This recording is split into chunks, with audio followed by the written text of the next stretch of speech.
بسم الله الرحمن الرحيم لقد كان لكم في رسول الله أسوة حسنة صدق الله مولانا العظيم বৃহত্তর ফরিদপুর ঐক্য পরিষদের উদ্যোগে আয়োজিত দ্বিতীয় বার্ষিক তাফসীর কুরআনের মুহতারাম সভাপতি কাবিল এহতেরাম মুআজ্জাজ উলামায়ে কেরাম, সম্মানিত উপস্থিতি, আল্লাহ রাব্বুল আলামিনের দরবারে লাখো কোটি শুকরিয়া যে আল্লাহ রাব্বুল আলামিন আমাদেরকে ফিতনা ফাসাদের যুগে দুনিয়ার সব ঝামেলা থেকে মুক্ত রেখে দিনই একটি জলসার মাঝে আসার বসার কিছু আলোচনা করা ও শোনার সুযোগ দিয়েছেন। আল্লাহ রাব্বুল আলামিনের দরবারে শুকরিয়া হিসেবে সকলে বলি আলহামদুলিল্লাহ। মুআজ্জাজ হাজিরিন, আমি আপনাদের সামনে কোরআন কারীমের ছোট্ট একটা আয়াত তেলাওয়াত করেছি। খুব লম্বা চড়া কথা বলবো না, 8:45 বাজে, 8:30টায় আমি আমার আলোচনাকে শেষ করে দেব। এই অল্প সময়ের মাঝে যেন আল্লাহ রাব্বুল আলামিন আমাদের সকলের উপকার হয় এমন কথাবার্তা বলা এবং শোনার তৌফিক দান করেন। মুআজ্জাজ হাজিরিন, আমরা কম বেশি সবাই জানি যে জুলাই মাসে একটা বিপ্লবের মাধ্যমে আমাদের বাংলাদেশে দীর্ঘদিনের একটা শক্তিকে অপসারণ করে একটা আন্দোলন সফলতা এসেছে। জুলাই বিপ্লবের পরে আজ বলতে গেলে 4 মাস অতিবাহিত হয়ে 5ম মাস চলতেছে। বাস্তবিক পক্ষে এই বিপ্লবকে অবলম্বন করে বিভিন্ন মানুষের বিভিন্ন ধরনের স্বপ্ন ছিল, বিভিন্ন রাজনৈতিক দলেরও বিভিন্ন ধরনের স্বপ্ন আছে, কর্মসূচি আছে, কিন্তু বাস্তবিক পক্ষে কোন কর্মসূচিটা একটা দেশের জন্য উপকার হবে, কোন পথ পদ্ধতিটা একটা জাতির জন্য পরিবর্তন নিয়ে আসবে, বিশেষ করে সেই 71-এর 30 লক্ষ শহীদের রক্তের বিনিময়ে অর্জিত বাংলাদেশ, আবার জুলাই বিপ্লবের প্রায় বলতে গেলে 2000 মানুষের সেই বিপ্লবের পরবর্তীতে বাংলাদেশ, 2013-তে শাপলা চত্বরের শহীদদের বিনিময়ে বাংলাদেশ, এই সবগুলোকে যদি আমরা লক্ষ্য করি তাহলে আসলে আমাদের কোন পথ আর পদ্ধতিটা অবলম্বন করা দরকার, আমাদের কোন পদ্ধতিতে কাজ করা দরকার, মূলত এই বিষয়টার উপরেই আমি সংক্ষিপ্ত কথা বলব। বাস্তবিক পক্ষে মাহফিলগুলো শুধু একটা মাহফিল নয়, বরং একটা মাহফিল হলো একটা ক্লাস। একজন বক্তা তিনি তার জীবনের অভিজ্ঞতা লেখাপড়ার মাধ্যমে উন্মুক্ত জায়গায় আলোচনা করা, এটারই একটা জায়গা হলো আমাদের এই মাহফিলগুলো। তাই মাহফিলগুলো কোনো রাজনৈতিক প্রোগ্রাম নয়, বরং মাহফিলগুলো হলো উম্মার ভিতরে ইমানি জাগরণ তৈরি করার একটা পদক্ষেপ।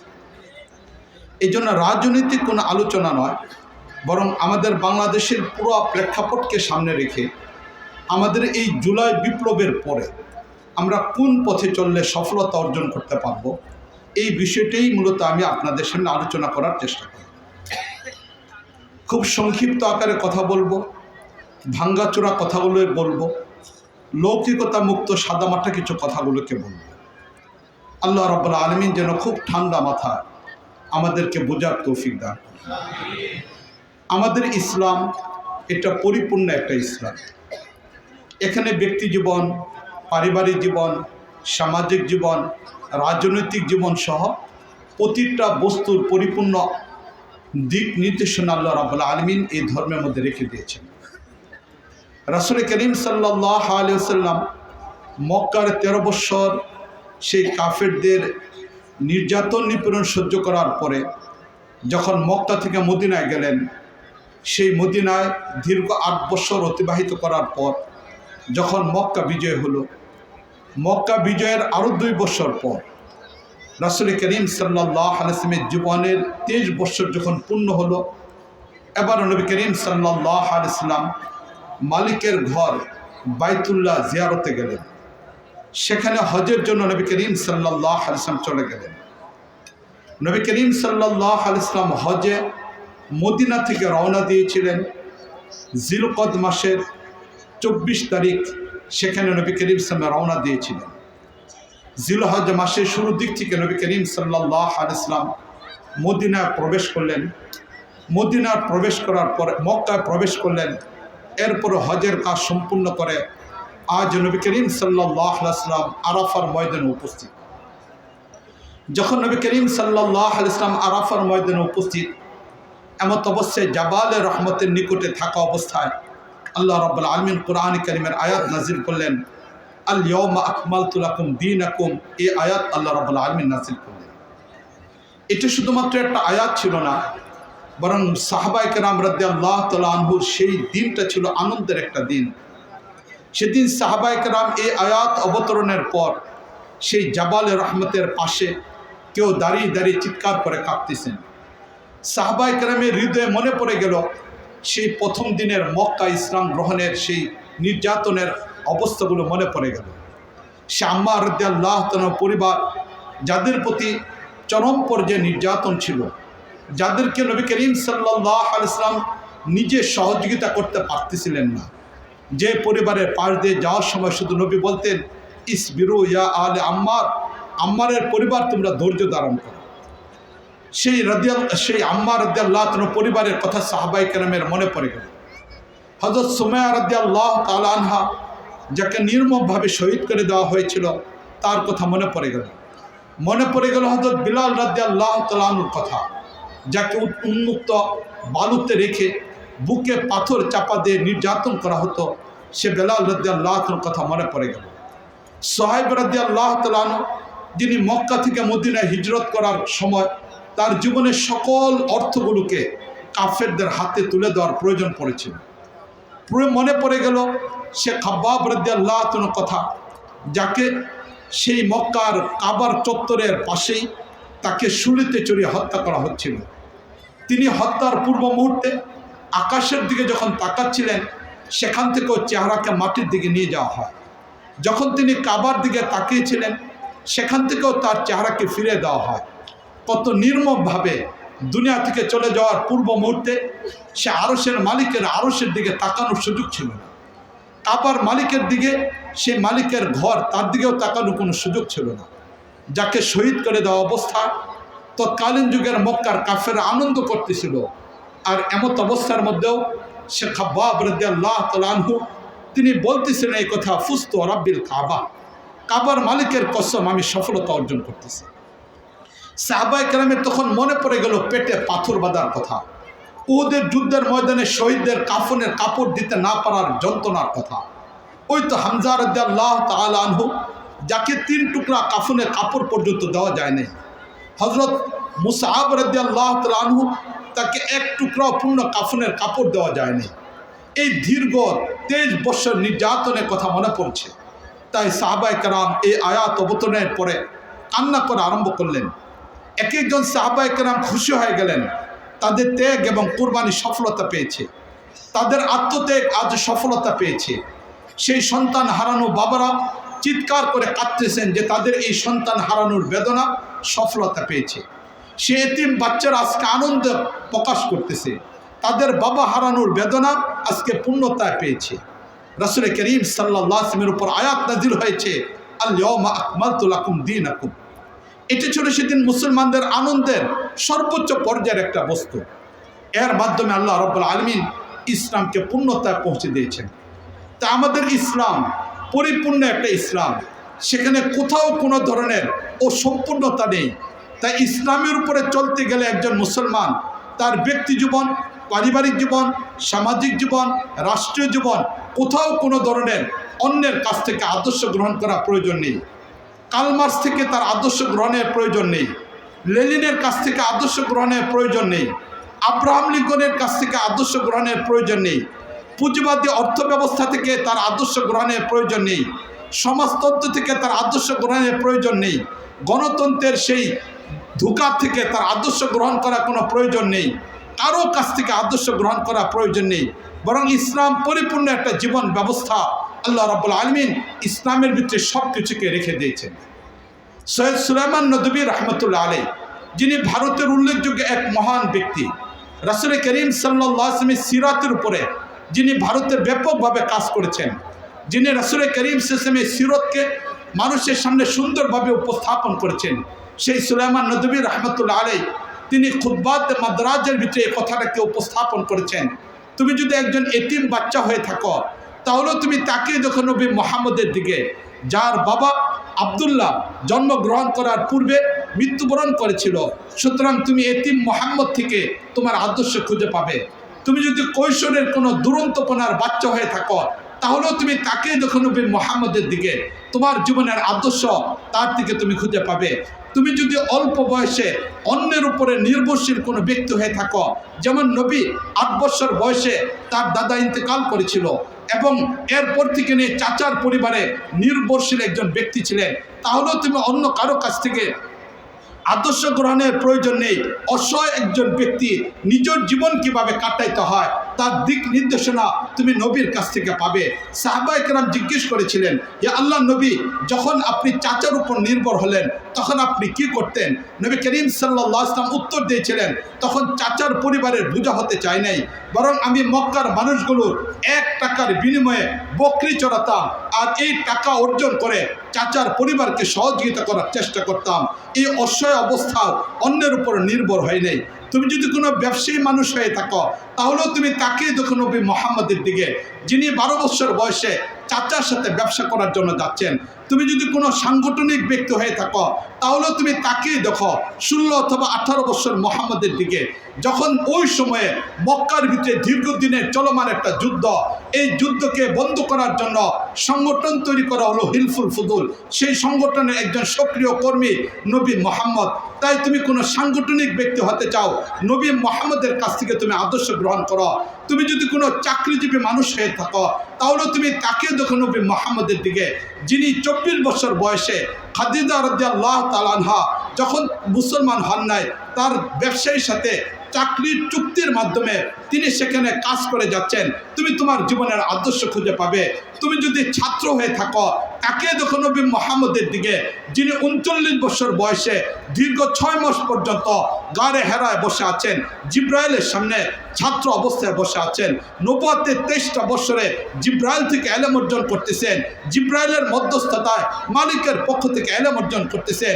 তুমি তোমার ছাত্র জীবনের আদর্শ নবী মুহাম্মদের কাছ থেকে খুঁজে পাবে। তুমি যদি শিক্ষক হয়ে থাকো, তাকে দেখো নবী মুহাম্মদের দিকে, কখনো তাকে খুঁজে পাবে আবার চত্বরে, কখনো তুমি খুঁজে পাবে দারুল আরকামের ভিতরে, কখনো তুমি শিক্ষক খুঁজে পাবে সেই সুফা মাদ্রাসা, যিনি ছাত্রদেরকে পড়াচ্ছেন, তার কাছ থেকে তুমি আদর্শ খুঁজে পাবে। তুমি যদি কোনো খানকার ব্যক্তি হয়ে থাকো, তাকে দেখো নবী মুহাম্মদের দিকে, যিনি মসজিদ নববীর কোনো এক কোণা তার মুরিদদেরকে জিকির শেখাচ্ছেন। তুমি যদি কোনো পরাজিত দলের কর্মী হয়ে থাকো, তাকে দেখো নবী মুহাম্মদের দিকে, যিনি উহুদের যুদ্ধের ময়দানে পরাজিত একজন সৈনিক, তার জীবন থেকে তুমি আদর্শ খুঁজে পাবে।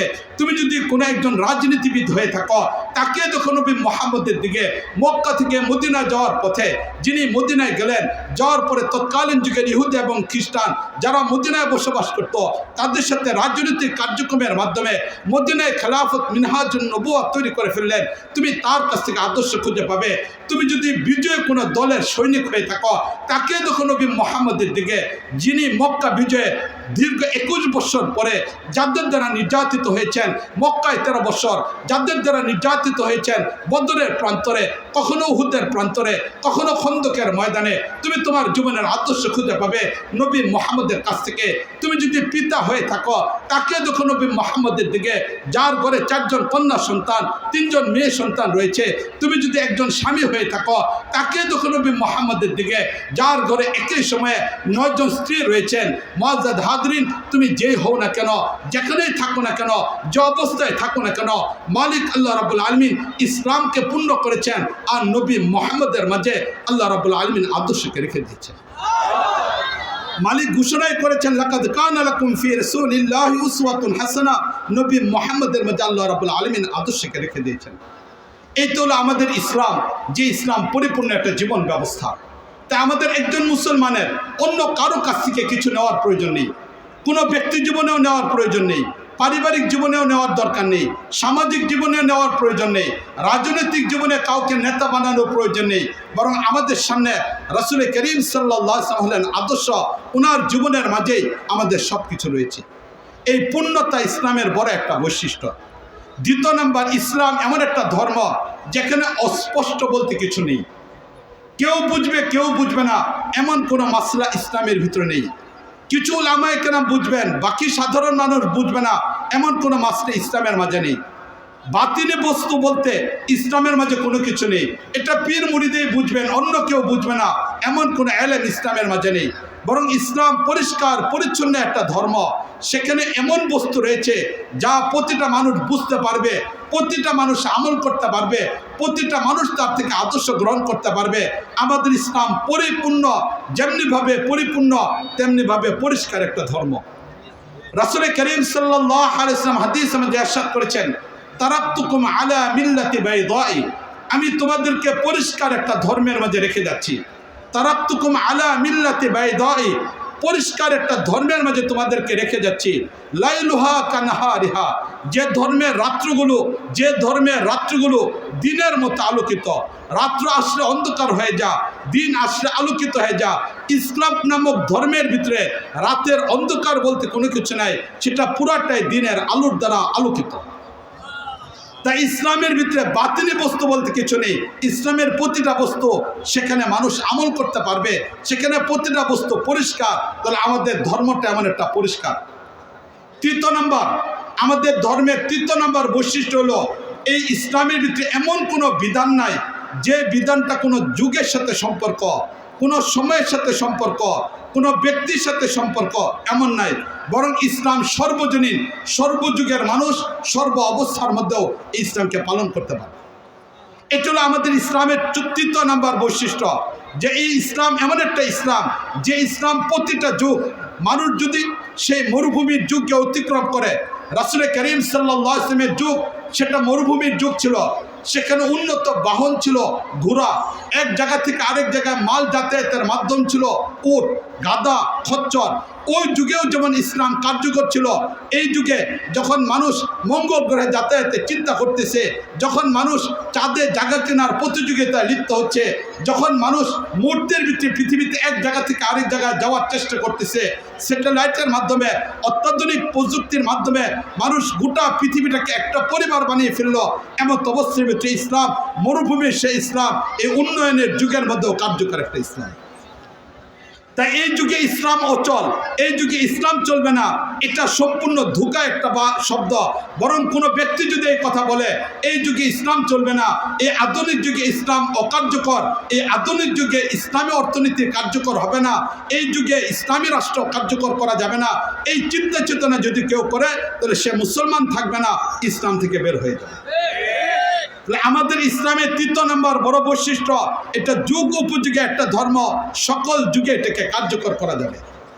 এই তিনটা বৈশিষ্ট্য যদি আমরা বুঝে থাকি, ইসলাম পূর্ণ। দ্বিতীয় নম্বর, ইসলাম এটা অস্পষ্ট নেই, পরিষ্কার একটা ধর্ম। তৃতীয় নম্বর, ইসলাম এমন একটা ধর্ম যেটা সকল যুগে কার্যকর হবে। এবার মুআজ্জাজ হাজরিন, এবার আমরা এই জুলাই বিপ্লবের পরে এবার আমাদের বাংলাদেশের দিকে তাকিয়ে দেখি যে এই বাংলাদেশ একটা রক্তক্ষয়ী যুদ্ধের পরে, লম্বা একটা ত্যাগ আর কুরবানির পরে এখানে একটা বিপ্লব সংগঠিত হলো। এই সংগঠিত হওয়ার পরে এবার আমাদের এই দেশে ইসলাম কতটুকু আমরা কার্যকর করতে পারতেছি, এই বিষয়টাকে নিয়ে চিন্তা ভাবনা করি। যদি এই বিষয়টাকে নিয়ে চিন্তা ভাবনা করি, যারা ইসলামী দলগুলো না, যারা সম্পূর্ণ সেকুলার অথবা ভিন্ন চিন্তা চেতনার দলের সাথে সম্পর্ক, তারাও হয়তো আমাদের এই সময়টাকে নিয়ে তারা নতুন করে স্বপ্ন দেখতেছে, ক্ষমতা যাওয়ার চিন্তা ভাবনা করতেছে। ইসলামের নামে যে সকল দলগুলো রয়েছে এগুলোর দিকেও যদি আমরা লক্ষ্য করি, তাহলে এই জায়গাতেও আমরা দেখতে পাবো তারাও নতুন করে বাংলাদেশে ইসলামী একটা বিপ্লব তৈরি করার চিন্তা ভাবনা করতেছেন। বাস্তবিক পক্ষে আগের যে এই দেশের মানুষ ইসলামের প্রতি তাদের ভালোবাসা তৈরি হয়েছে, ঠিক না বলেন? এটা বিশেষ করে যে উদ্দেশ্যে সেই শাহবাগের মঞ্চ তৈরি করা হয়েছিল, যার বাহ্যিক দৃষ্টিকোণ ছিল এটা যে সেই যুদ্ধ অপরাধীদের বিচার, যদিও এটা বাহ্যিক একটা বস্তু ছিল, কিন্তু সেদিনের সেই আন্দোলনের রূপরেখা ছিল এটা এদেশে ইসলামকে শেষ করে দেওয়া, এদেশ থেকে মসজিদকে শেষ করে দেওয়া, এদেশে রাসূলের ভালোবাসাটিকে বন্ধ করে দেওয়া, ইসলামের উপর আপত্তি, সেটাই ছিল সেদিনের মূল টার্গেট। কিন্তু মুআজ্জাজ হাজরিন, ওই সময়ের উপরে যখন উলামায়ে কেরাম এদেশের ধর্মপ্রাণ মানুষ, তাওহীদি জনতা, বিশেষ করে আহমদ শফি রহমতুল্লাহ আলাইহি যখন খোলা চিঠি লিখলেন, পত্রিকাগুলিতে যখন চলে আসলো, তখন এরপরে একের পর এক সেই শাহবাগীদের চিন্তা চেতনা পরাজিত হয়ে এদেশের মানুষ ইসলামের উপরে চলে আসলো। পৃথিবীর ইতিহাস এই কথা বলে, ভূপৃষ্ঠের কোনো এক জায়গায় ইসলাম প্রতিষ্ঠার জন্য যদি রক্ত ঝরে, তাহলে সেই রক্ত পৃথিবীতে বৃথা যায় না। এটি হলো পৃথিবীর ইতিহাস। মুআজ্জাজ হাজরিন, আমাদের বাংলাদেশের কেউ গণতন্ত্র প্রতিষ্ঠার জন্য রক্ত দিয়েছে, কেউ সমাজতন্ত্র প্রতিষ্ঠা রক্ত দিয়েছিল, কিন্তু 2013 সেই মে মাসের 5 মে সেখানে ভিন্ন কোনো উদ্দেশ্য ছিল না। সেখানে উদ্দেশ্য ছিল এটা নবীর ভালোবাসা, মুমিনের হৃদয়ের মধ্যে স্পন্দন। তাই নবীর ইজ্জতের উপর কেউ আঘাত করলে সেদিন যেন আইন কার্যকর হয়, তাদেরকে যেন ফাঁসি দেওয়া হয়, বাংলাদেশে 13 দফার মাধ্যমে যেন ইসলাম নিরাপদ থেকে যা। সেদিনের মানুষগুলোর উদ্দেশ্য কাউকে ক্ষমতা নেওয়া অথবা কাউকে ক্ষমতা থেকে নামানো সেদিনের উদ্দেশ্য ছিল না। সেদিনে একজন কর্মী আমরাও ছিলাম, শুরু থেকে নিয়ে শেষ পর্যন্ত ছিলাম। গোপনীয় বৈঠক, যে বৈঠকগুলো খুশুসিভাবে হতো, সেখানে উপস্থিত থাকার সুযোগ হয়েছিল। একদম প্রত্যেকটা ব্যক্তির উদ্দেশ্য কোনো অবস্থায় সেখানে কাউকে ক্ষমতা থেকে নামানো, ক্ষমতা ওঠানো ছিল না, ইসলাম যেন দেশে টিকে যায়, এটা উদ্দেশ্য ছিল। এই জন্য সেখানে রক্ত এটা কখনো বৃথা যেতে পারে না। এই রক্ত কখনো বৃথা যেতে পারে না। সেদিনে সেই তালিকা আমার নিজের কাছে 84 জনের ব্যক্তির তালিকা আমার কাছে রয়েছে, যাদেরকে শাপলা চত্বরে শহীদ করা হয়েছিল। সুতরাং যাদের তালিকা আমার কাছে রয়েছে, ওই সময় আমরা 2013 থেকে তালিকা তৈরি করা আরম্ভ করলাম এবং এই তালিকা আমার কাছে সংরক্ষিত রয়েছে। মুআজ্জাজ হাজরিন, 53 বছর পরে, 43 বছর পরে যদি নাম কাওয়াস্তে যারা যুদ্ধ অপরাধী তাদের ব্যাপারে আমি আলোচনাতে যাব না, কিন্তু এটার বিচার যদি হতে পারে, আমরা আশা করব শাপলা চত্বরে যাদের রক্ত ঝরানো হয়েছিল তাদের শাহাদতের বদলা এই বাংলা জমিতে 1000 বছর পর হয়ে যাবে ইনশাআল্লাহ।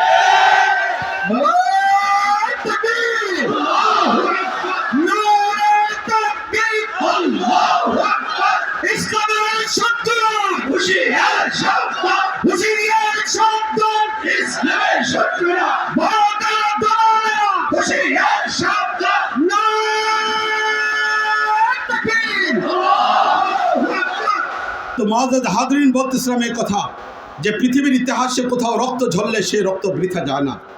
বিশেষ করে দ্বীন প্রতিষ্ঠার জন্য যখন আন্দোলন হয়, এই রক্ত কখনো বৃথা যায় না।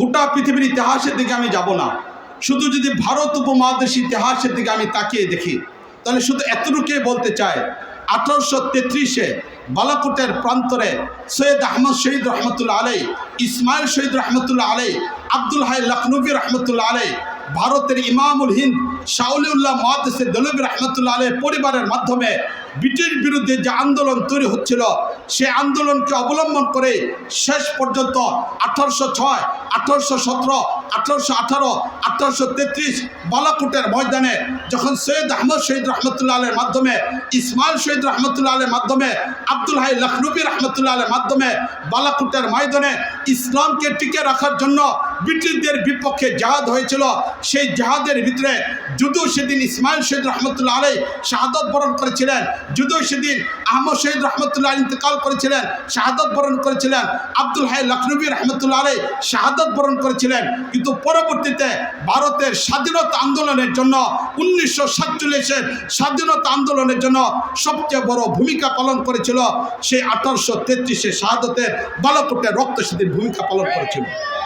তা আজকে ওই মাহফিলে বলতে চাই, অন্য কোনো রক্ত নয়, অন্য কোনো রক্ত নয়, সেই 2013-র সেই 5 মের সেই শাপলা চত্বরের রক্ত এই জমিনে ইসলামী হুকুমত তৈরি করবে।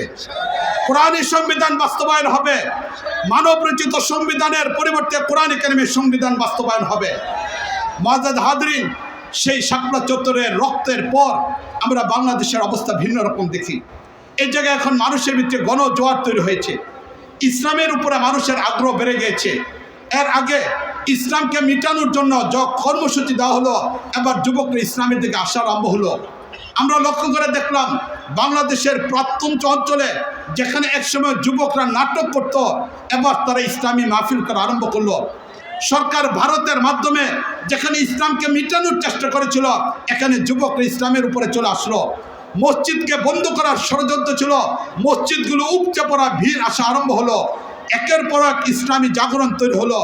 এই অবস্থা আমরা দেখলাম 2024-এ যখন গণ আন্দোলন হলো, যখন সফলতা চলে আসলো, ওই দিনের বিক্ষিপ্ত বিভিন্ন জায়গার ভিডিওগুলো পত্রিকাগুলোতে আসছে, অনলাইনের মধ্যে আসছে।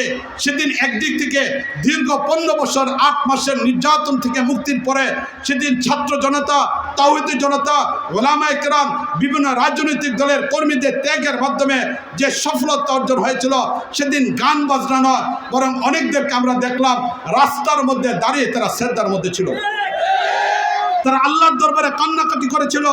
এর দ্বারাই বুঝে আসলো যে দেশের মানুষ হৃদয়ের মাঝে ইসলাম, আর এই ইসলাম হৃদয়ের মধ্যে থাকার কারণে এই দেশ থেকে ইসলামকে কেউ মিটাতে পারবে না। ইসলামকে শেষ করে এখানে সম্ভব না। তাহলে মুআজ্জাজ হাজরিন, এই যে ইসলামের একটা বিপ্লব চলে আসলো, ইসলামের একটা জাগরণ তৈরি হলো, এই জাগরণকে যদি আমরা সফলতায় নিতে চাই তাহলে কোন পদ্ধতিতে নিতে হবে, এই বিষয়টা মূলত আমি আলোচনা করব। আমার আলোচনার মূল বস্তুটাই হলো, এই ভূমিকার দ্বারা আলোচনার মূল বস্তু হলো কোন পদ্ধতিকে অবলম্বন করে আমরা এখানে যাব। মুআজ্জাজ হাজরিন, রাসূল করিম সাল্লাল্লাহু আলাইহি ওয়াসাল্লাম পূর্ণ ইসলামকে বাস্তবায়ন করেছিলেন ইসলামী রাষ্ট্রের মাধ্যমে। ইসলামী রাষ্ট্র যদি তৈরি না হয় তাহলে কখনো পূর্ণ ইসলামের উপর আমল করা যাবে না। আমরা একটু চিন্তা করে দেখি, আমাদের কোরআনে কারিমের মধ্যে আল্লাহ রাব্বুল আলামিন আকিমুস সালাত, নামাজ কায়েম করো, এই আদেশ আল্লাহ রাব্বুল আলামিন দিয়েছেন। এই আদেশের কারণে যখন এই মসজিদের মিনার থেকে আজানের আওয়াজ চলে আসে, আমরা মসজিদে চলে যাই। যেখানে মসজিদ নির্মাণের প্রয়োজন সেখানে জনসাধারণ অর্থের মাধ্যমে মসজিদ নির্মাণ করে আল্লাহ সেই আদেশকে বাস্তবায়নের জন্য। যখন রমজান মাস চলে আসে তখন আমাদের সামনে চলে আসে ইয়া আইয়ুহাল্লাযীনা আমানু কুতিবা আলাইকুমুস সিয়াম, তোমাদের উপর রমজানের রোজাকে ফরজ করা হয়েছে। তখন গোটা বাংলাদেশের ভিতরে রমজানের রোজা রাখার একটা আমেজ তৈরি হয়ে যায়, সবাই রোজার দিকে আমরা ধাবিত হই। মালিক আল্লাহ রাব্বুল আলামিন কোরআনে কারিমের মধ্যে বলছেন ওয়া আতুজ যাকাত, যে কোনো সময় জাকাত দেওয়া যায়, বিশেষ করে 70 গুণ সওয়াব বেশি পাওয়ার জন্য রমজানে আমরা জাকাত দিয়ে থাকি। যখন রমজান চলে আসে তখন আমার দেশের মানুষ পায় পায় হিসাব করে জাকাত দেওয়ার জন্য চেষ্টা করে। মুআজ্জাজ হাজরিন, যাদেরকে মালিক আল্লাহ রাব্বুল আলামিন অর্থ সম্পদ দিয়েছেন, কোরআনে কারিমের আয়াত ইয়া আইয়ুহাল্লাযীনা আতিমুল হজ্জ ওয়াল উমরা, মালিক আল্লাহ রাব্বুল আলামিন হজ এবং উমরাকে পূর্ণ করার কথা বলছেন এবং সম্পদশালী ব্যক্তিরা হজের দিকে চলে যান। তাহলে কোরআনে কারিমের এই আয়াতগুলোর উপরে আমাদের আমল হয়। যে আয়াতের মধ্যে আল্লাহ রাব্বুল আলামিন, যে কোরআনের মধ্যে আল্লাহ রাব্বুল আলামিন নামাজের কথা বলেছেন, রোজার কথা বলেছেন, হজের কথা বলেছেন, যাকাতের কথা বলেছেন, এই কোরআনের মধ্যে আল্লাহ রাব্বুল আলামিন চুরি করলে হাত কাটা হবে, চুন্নি চুরি করলে হাত কাটা হবে, এই আদেশ কোরআনের মধ্যে আছে, ঠিক না বলেন? এটা এই কোরআনের মধ্যে আল্লাহ রাব্বুল আলামিন জিনাকারী পুরুষ, জিনাকারী নারী, তাদেরও শাস্তির বিধানটা আছে। আজকে আমাদের বাংলাদেশ 53 বছর হতে চলল, এখানে অনেকে আছেন যারা এখানে 53 বছর বয়স হয়ে গিয়েছে, কিন্তু আজ পর্যন্ত আমার বাংলাদেশে চুরি করলে হাত কাটা হবে এই আয়াতের উপর আমল আমরা দেখতে পারিনি। জিনা করলে শাস্তি দেওয়া হবে এই আয়াতের উপর আলাপ আমরা দেখতে পারি নাই। জীবন চলে যাচ্ছে, এই দেশ থেকে আমরা এমন অবস্থায় রেখে যাচ্ছি যে আজও পর্যন্ত পূর্ণ ইসলামকে আমরা বাস্তবায়ন করতে পারি নাই। তাহলে এটা আমাদের জন্য অত্যন্ত ব্যর্থতার একটা বস্তু। 92% মুসলমানের দেশে আজও পর্যন্ত আমরা ইসলামী হুকুমতকে তৈরি করতে পারলাম না। অথচ মালিক আল্লাহ রাব্বুল আলামিন চুরের শাস্তির কথা বলেছেন, এরকম জিনাকারী শাস্তির কথা বলেছেন। এটার পাশাপাশি আল্লাহ রাব্বুল আলামিন বলছেন ইয়া আইয়ুহাল্লাযীনা আমানু দুখুলু ফিস-সিলমি কাফা, যে তুমি পরিপূর্ণভাবে ইসলামের উপর উঠে আসো। তাই ইসলামটাকে রাষ্ট্রীয়ভাবে বাস্তবায়ন না করার কারণে আমরা পূর্ণ ইসলামের উপর আসতে পারলাম না। এই কারণে ইসলাম যদি পরিপূর্ণ না হয় তাহলে অসম্পূর্ণ মুসলমান, আর এই অসম্পূর্ণ অবস্থায় দুনিয়া থেকে যাওয়া এটা কখনো আমাদের জন্য কল্যাণকর হতে পারে না, সফলতা আসতে পারে না। ইসলামের কিছু বিধান মানা আর কিছু বিধানকে না মানা এটা মুসলমানদের বৈশিষ্ট্য হতে পারে না। মুসলমানদের মূল বৈশিষ্ট্য হলে এটা মালিকের পক্ষ থেকে আদেশ চলে আসছে, মুসলমান তাৎক্ষণিকভাবে এটা আমল করবে। আল্লাহর পক্ষ থেকে আদেশ মুসলমান মেনে নেবে, নবী বলছেন মুসলমানরা জীবন দিয়ে দিবে, এটা হলো মুসলমানদের বৈশিষ্ট্য। কিছু মানা আর কিছু না মানা এটা ইহুদিদের বৈশিষ্ট্য, যার ব্যাপারে মালিক আল্লাহ রাব্বুল আলামিন কোরআনে কারিমের মধ্যে ইরশাদ করেছেন আফাতুমিনুনা বিবাদিল কিতাব ও তাকফুরুনা বিবাদিন, কিছু মানো কিছু মানো না, এটা ইহুদিদের বৈশিষ্ট্য, এটা মুসলমানদের বৈশিষ্ট্য হতে পারে না। মসজিদে গেলে মুসলমান, বাইরে গেলে ব্যবসার মধ্যে মুসলমান না, এটা মুসলমানের পরিচয় হতে পারে না। কিছু অংশের মধ্যে ইসলাম মানবে, রাজনীতিতে ইসলাম থাকবে না, রাষ্ট্রে ইসলাম থাকবে না, পারিবারিক জীবনে ইসলাম থাকবে না, বিবাহ শাদীতে ইসলাম থাকবে না, স্কুলে যাওয়ার পর ইসলাম থাকবে না, চাকরিতে ইসলাম থাকবে না। এমন ধর্ম ইসলাম না। ইসলাম কিছু মানবো কিছু মানবো না, এমন ধর্ম না। ইসলাম হলো পরিপূর্ণভাবে মানতে হবে। এই জন্য ইসলাম এটা পরিপূর্ণ একটা ধর্ম। আজকে আমরা লক্ষ্য করে দেখলাম আমার বাংলাদেশে ইসলামী হুকুমত না থাকার কারণে এই জটিলতা তৈরি হয়েছে যে আজ আমরা আমাদের শিক্ষাকে ইসলামের আলোকে সাজাইতে পারলাম না, রাজনীতিটা ইসলামের আলোকে সাজাইতে পারলাম না, আমরা কোনোটা ইসলামের আলোকে সাজাইতে পারলাম না। ঠিক কিনা বলেন এটা? অথচ রাসূল করিম সাল্লাল্লাহু আলাইহি ওয়াসাল্লাম মক্কা থেকে মদিনায় গেলেন। মদিনা যাওয়ার পরে নবী করিম সাল্লাল্লাহু আলাইহি ওয়াসাল্লাম নবুয়ত পেলেন 610 খ্রিস্টাব্দে। নবী নবুয়ত পেলেন 610 খ্রিস্টাব্দে। মক্কায় 13 বছর কাটালেন। এই হিসেবে 623 খ্রিস্টাব্দে নবী করিম সাল্লাল্লাহু আলাইহি ওয়াসাল্লাম মদিনায় চলে গেলেন। মদিনা যাওয়ার পরেই নবী করিম সাল্লাল্লাহু আলাইহি ওয়াসাল্লাম ইসলামী রাষ্ট্র ব্যবস্থা তৈরি করলেন। এই ইসলামী রাষ্ট্র ব্যবস্থা নবী ইসলাম তৈরি করলেন। এরপরে এই ইসলামী রাষ্ট্র ব্যবস্থার উপর ভিত্তি করে নবী করিম সাল্লাল্লাহু আলাইহি ওয়াসাল্লামের 10 বছর, খুলাফায়ে রাশিদিনদের 30 বছর, 40 বছর, উমাইয়াদের 93 বছর, আব্বাসীয়দের 578 বছর, এরপরে 52 বছর মৌলিক ইসলামী রাষ্ট্র ব্যবস্থা ছিল না। এরপর আবার ইসলামী রাষ্ট্র ব্যবস্থা ফিরে আসলো উসমানীয়দের মাধ্যমে। 1924 পর্যন্ত মুসলিম বিশ্বে ইসলামী খেলাফত ব্যবস্থা ছিল। এই ইসলামী খেলাফত ব্যবস্থা মুসলিম বিশ্বের ভিতরে 1924 পর্যন্ত ইসলামী খেলাফত ব্যবস্থা ছিল। এই খেলাফত ব্যবস্থার উপরে আফ্রিকা ইসলামী খেলাফতের অধীনে ছিল, ভারত উপমহাদেশ ইসলামী খেলাফতের অধীনে ছিল, সেই ইউরোপ ইসলামী খেলাফতের ব্যবস্থার মধ্যে ছিল। গোটা পৃথিবীর 3 ভাগের 2 ভাগ ইসলামী খেলাফত ব্যবস্থার উপরে ছিল। এই অবস্থায় মুসলমান ইসলামী খেলাফতের উপরে গোটা দুনিয়াটাকে নিয়ন্ত্রণ করার চেষ্টা করেছে। 12.5 বছর পর্যন্ত 1250 বছর পর্যন্ত মুসলমানরা ইসলামী খেলাফতের মাধ্যমে গোটা পৃথিবীর উপরে কোরআনের শাসনকে বাস্তবায়ন করেছে, ইসলামকে বাস্তবায়ন করেছে। ব্যক্তি জীবনে কোনো বাদশা আমলের দিক থেকে কমতে হতে পারে, কিন্তু শাসন ব্যবস্থা ইসলামের উপরে ছিল, কানুন ছিল ইসলামের উপরে, বিচার ব্যবস্থা ইসলামের উপরে, প্রশাসন ইসলামের উপরে, রাজনীতি ইসলামের উপরে। ব্যক্তিগতভাবে কারো আমল কমতি থাকতে পারে, কিন্তু ইসলামকে বাদ দিয়ে, ইসলামী শাসন ব্যবস্থাকে বাদ দিয়ে পৃথিবীতে মুসলমানরা থাকে নাই। মুআজ্জাজ হাজরিন, এই বিগত 1924 এসে যখন উসমানী খেলাফতকে পতন হয়ে গেল, উসমানী খেলাফতের পতনের ইতিহাসের দিকে আমি যাচ্ছি না। সেখানে ইহুদিদের ষড়যন্ত্র, খ্রিস্টানদের ষড়যন্ত্র, সম্মিলিত এক ষড়যন্ত্রের কাছে তুর্কি খলিফার সর্বশেষ বাদশাহ, সেখানে তিনি যখন আব্দুল মজিদ পতনের দিকে চলে গেলেন, তিনি আর এটিকে ধরে রাখতে পারলেন না। কিন্তু এরপরে ইসলামী খেলাফতকে টিকে আনার জন্য, আবার পৃথিবীতে ইসলামী খেলাফতকে প্রতিষ্ঠা করার জন্য বিভিন্ন মানুষ বিভিন্নভাবে কাজ করে যাচ্ছে। মুআজ্জাজ হাজরিন, ইতিহাসের দিকে তাকিয়ে দেখি 1917-তে ইখওয়ানুল মুসলিমিন নামে মিশরের মাঝে একটা সংগঠন তৈরি হলো, যার ইংরেজি নাম হলো ব্রাদারহুড। এরা গণতন্ত্রকে সামনে রেখে তারা আবার ইসলামের ইতিহাসে নতুন করে খেলাফত ব্যবস্থাকে টিকে রাখার জন্য পরিকল্পনা নিয়ে ইমাম হাসান আল বান্না রহমতুল্লাহ আলাইহির মাধ্যমে তারা এই সংগঠনকে তৈরি করলো 1917-তে। তাহলে ব্রাদারহুড 1917-তে তৈরি হলো। ইমাম হাসান আল বান্না ওনার বইগুলো আমি পড়ি, ওনার বইগুলো আমার হৃদয়ের মধ্যে অনুপ্রেরণা তৈরি করি। এই জন্য ওনার নামের ক্ষেত্রে আমি ইমাম শব্দটাকে ব্যবহার করি। সর্বোচ্চ পর্যায়ের সম্মান আমি ওনাকে প্রদর্শন করি, ইমাম হাসান আল বান্না রহমতুল্লাহ আলাইহি। কিন্তু মুআজ্জাজ হাজরিন, এই হাসান আল বান্নার মাধ্যমে ইখওয়ানুল মুসলিমিন ব্রাদারহুড 1917-তে তৈরি হলো, কিন্তু আজ পর্যন্ত তারা পৃথিবীর একটা জায়গাতে 1 ইঞ্চি জায়গার মাঝেও ইসলামকে প্রতিষ্ঠা করতে পারেনি।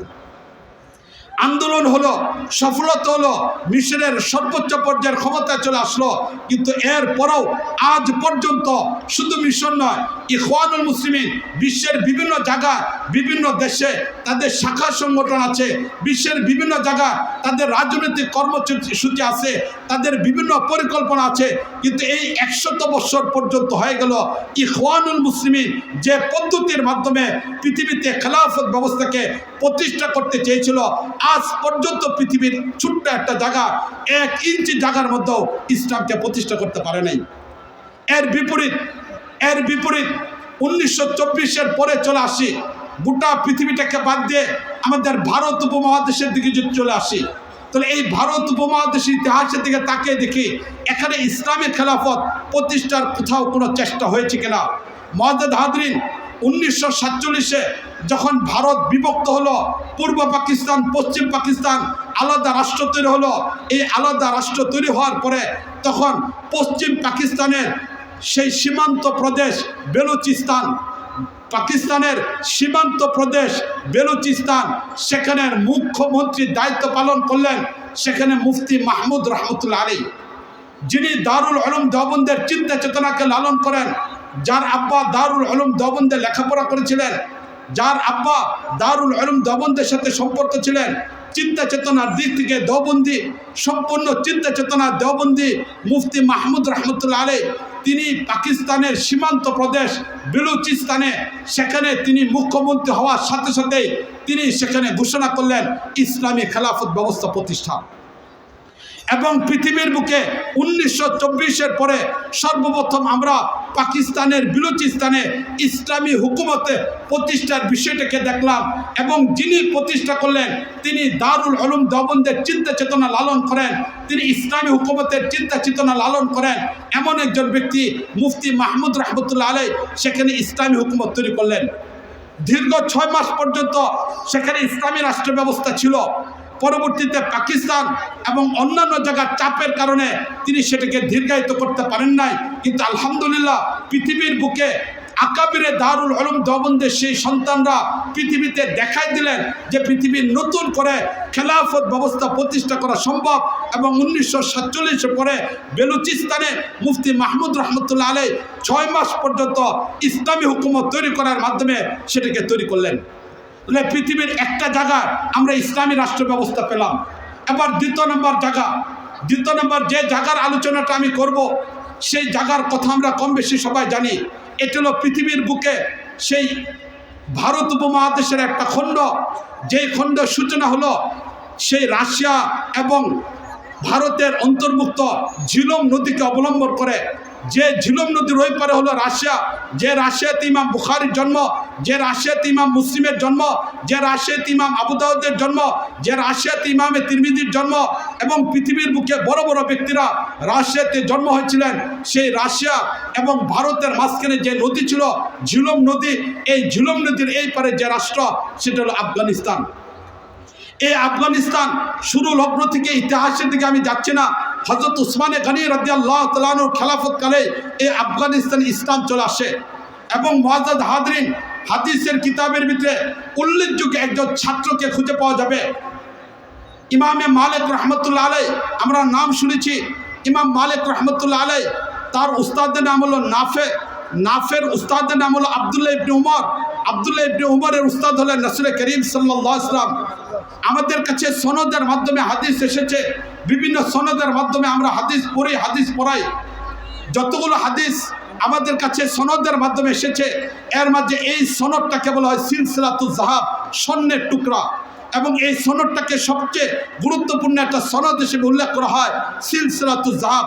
রাসূল করিম সাল্লাল্লাহু আলাইহি ওয়াসাল্লাম, আবদুল্লাহ ইবনে উমর, নাফে, ইমাম মালিক রহমতুল্লাহ আলাইহি, মুয়াত্তা মালিক নামে হাদিসের কিতাব, সে হাদিসের প্রথম কিতাব অবিহি ক্বালা হাদাসানা ইয়াহইয়া।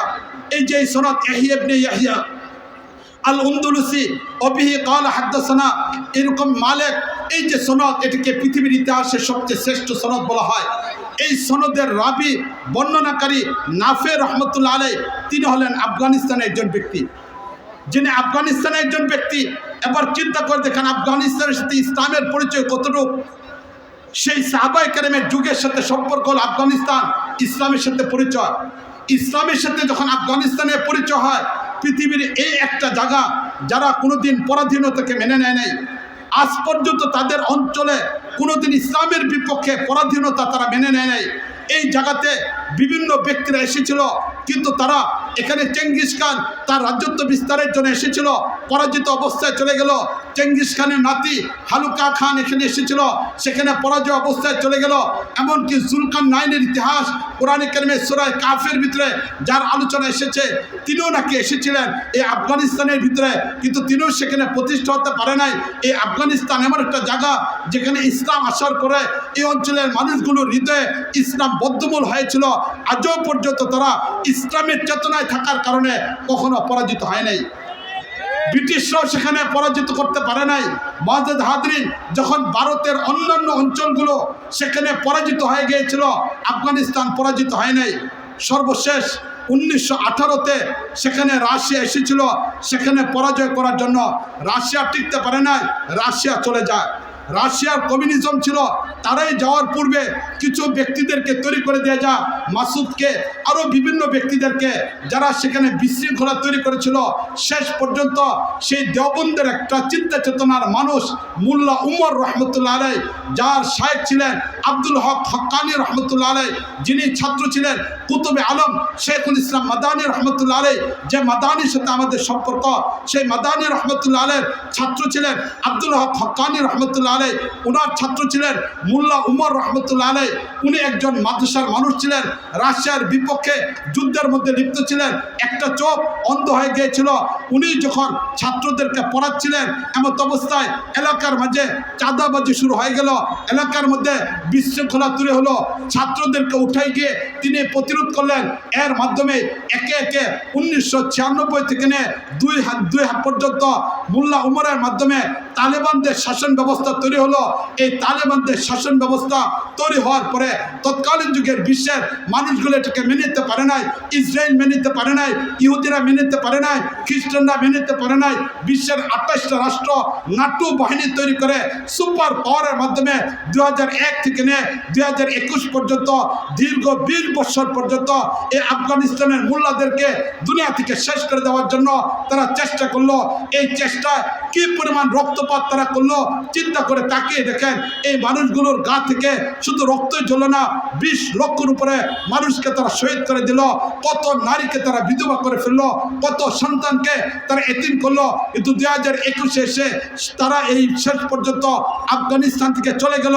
এই আফগানিস্তান থেকে চলে যাওয়ার পরে এবার সেখানে ইমারতে ইসলামী আবার প্রতিষ্ঠা হলো। তাহলে 1924-এর পরে দ্বিতীয় পৃথিবীর আরেকটা জায়গা, যে জায়গাতে আমরা দেখতে পেলাম ইমারতে ইসলামিয়া তৈরি হলো, যাদের